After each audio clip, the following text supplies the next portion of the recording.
split video we call it, and we are going to talk about what is a molecule. So without further ado, let us begin. Just to remind you that you can find this subtopic in textbook number 2 of your science textbook. All right, let's begin.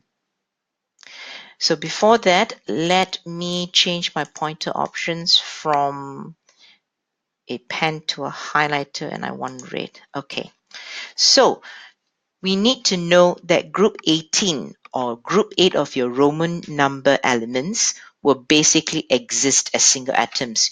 You would have heard about what atoms are, all right? Atoms are the fundamental and most basic particles, all right? So group 18 elements, as you can see in your periodic table here, starting from helium, you have neon, you have xenon, and also you have radon and a number of other elements. All right, these exist as single atoms or monatomic. Okay, monatomic here comes from the two words mono, and you also have atomic. Okay, so in this case here, we have a helium balloon, and you can see in the helium balloon, you have all these helium atoms. All right, we don't call it as a molecule. That is what we're going to talk after this. Or in this case here, you notice that it exists as a single particle. So if we were to enlarge it, you will notice that everything here is actually singular.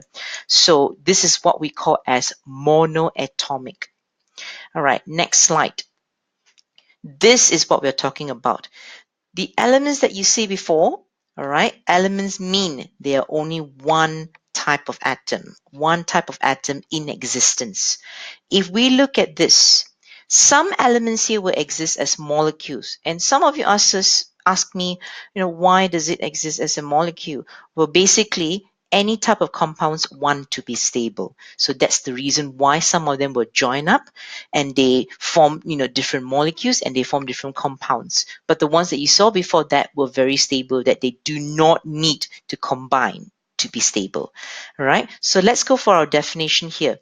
A molecule or molecules are clusters of two or more atoms. Remember, 2 here's the magic number because 1 definitely would tell you it's monoatomic. It would be 2 or more atoms, and here would be non-matter elements. All right, non-matter elements that are chemically combined together. Your non-matter elements are usually on the right-hand side of the periodic table. So if we look at this here, we have oxygen, but we don't call it as oxygen as it is. We call it as an oxygen molecule. Okay, because molecule here indicates it is 2 or more atoms, right? So hydrogen molecule. If you just write oxygen or you just write hydrogen, people might be asking you, hang on, is it atoms or is it molecules? Because a hydrogen atom exists and oxygen atom exists too. Okay, so you must write down molecule. Very important. Very, very important for you to write down molecule. So we have what we call molecules of elements. So what it means is that these are the elements consisting of the same type of atoms, but they are chemically combined together in a fixed number. All right. You have hydrogen, nitrogen, oxygen, fluorine, chlorine, bromine, and iodine. These are the 7 common molecules of elements. Now notice that they are joined together and you can see a pattern.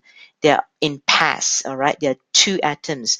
We can also call this as a diatomic, all right? Diatomic molecule. All right, forgive the C here, but you know what I mean, all right? Diatomic molecule, okay? Because there are 2 atoms within that molecule itself, okay? So these are the 7 common ones. Please make sure you are strong in your periodic table because you need to identify the elemental symbols.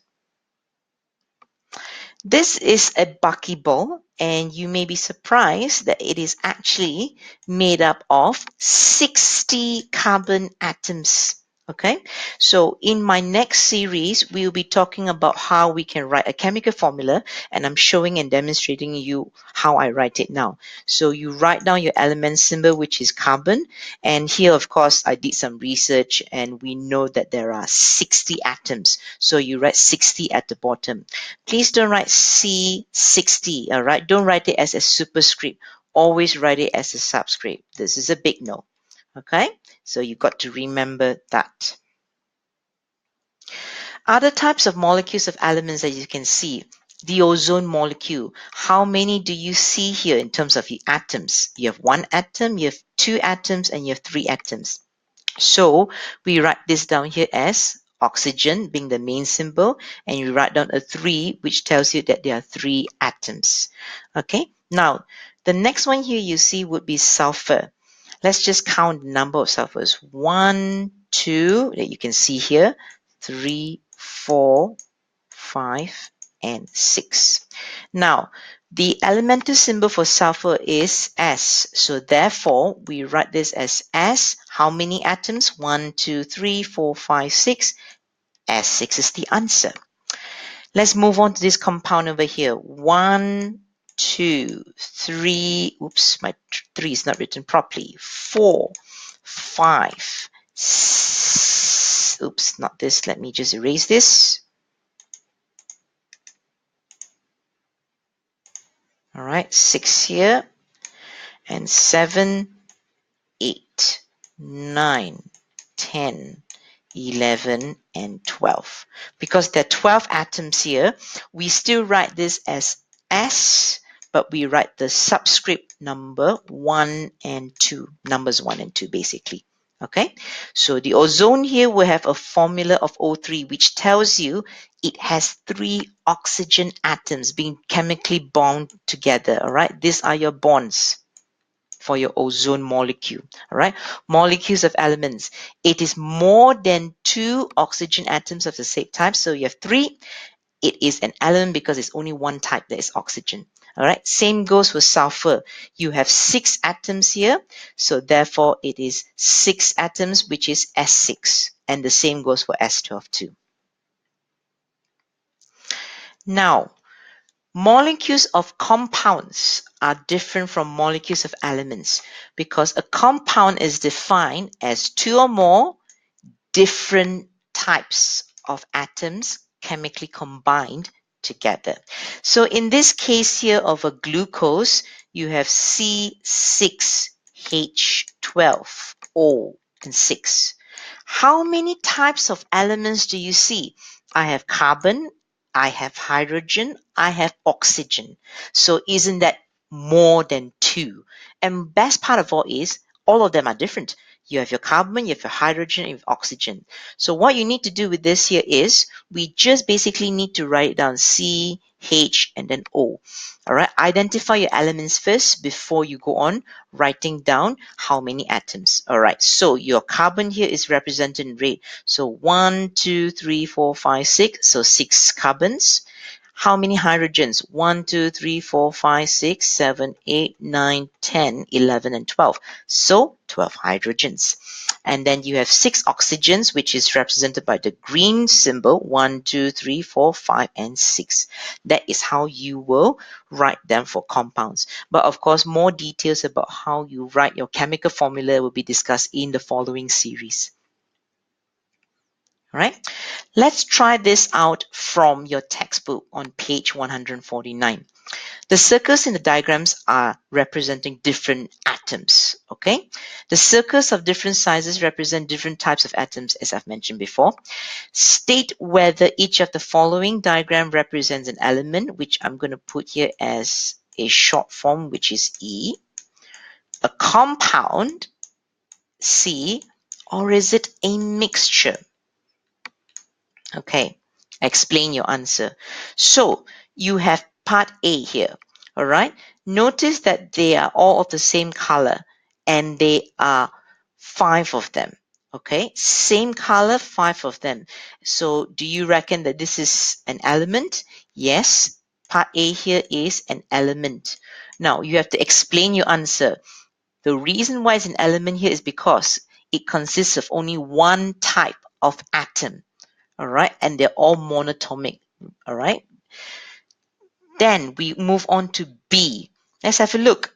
Now, because they are all of the same color, we know that there is only one type of atom. But in this case here, these are all joined together. Okay, let me just erase this. Looks like a devil horn. All right. So, as I was mentioning before, right, they are joined together. So this here, it is still considered as an element. But if I'm going to be, detailed about it, it would be molecule of elements because it is two, all right, two atoms joined together or chemically bonded. Let's move on to part C here. All right, so we have one big atom of one color and one small atom joined together with a different color. So this here would be, if you have guessed it, it is definitely a compound. All right, it is definitely a compound. Explain why. Because there are two different atoms. All right, two different atoms of different colors. Let's move on to D. Now, this is where we have seen somewhere in B before, but again, there is something new here. This here is a compound, okay, because you have two different types of atoms. So, do you reckon this is an element? I don't think it's an element. Do you reckon this is a compound? Well, yes, this and also this is a compound, but this here is not a compound, it's an element. All right. So it is a molecule of elements. So if you see there's a compound and element, isn't that what we call a mixture? Okay, so if I'm going to be more specific, it is going to be a mixture of compounds and elements. All right, so be very careful with how you phrase it. Okay, then we go to part E. All right, notice that you have one type of compound here and another type of compound. Now, what does this mean? Have a look at this. You have one green atom and two purple atoms. So it is made up of two different types of atoms. Okay, so this here would be a compound. And if you notice this, which is very similar, which is what we are seeing here, is another compound. So you have two different compounds together. So do you think it's an element? It's definitely not an element. You think it's a compound? Yes, these two are the compound, but are they the same compounds? Well, they are not the same compounds. So therefore you call it a mixture. All right, so this is a mixture of compounds. This here is a mixture of, all right, still again, elements and also, oops, don't like this.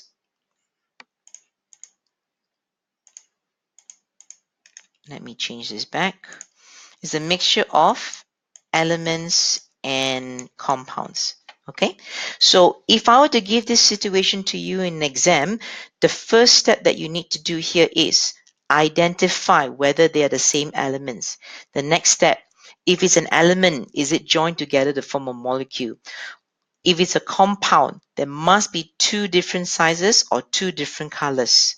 And if it's a mixture, it is basically a mixture of elements and compounds. You have to see, all right, like in part D here, two of the same atoms joined together, same color.